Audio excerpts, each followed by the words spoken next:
Shu bilan birgalikda pulni chiqaradigan tashkilot ham mavjud. Bu Markaziy bank. Men Markaziy bankda ishlaganman va ishlagan paytimda bitta narsani aniqlab oldim. Ko'pchilik Markaziy bank nima ekanligini bilmas ekan va hattoki uni oddiy tijorat banki deb o'ylashar ekan. Men ularga har safar tushuntirar edim. Bizning davlatda 2 qavatli bank tizimi ishlaydi. Birinchi qavatda banklarning banki, Markaziy bank turadi. Ikkinchi qavatda qolgan tijorat banklari turadi. Markaziy bank pulni mana shu banklarga kreditga beradi.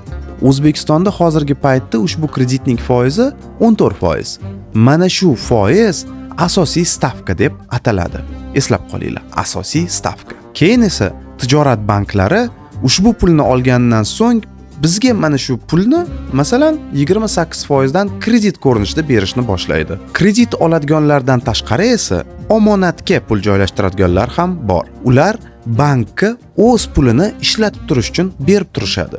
Bank esa buning evaziga ularga shu pulni ko'proq miqdorda qaytarib berish kerak bo'ladi. Banklar bu pulni boshqalarga kredit bergani yoki Markaziy bank oldidagi qarzini yopish uchun ishlatadi. Shunday qilib bank ichida pul aylanaveradi.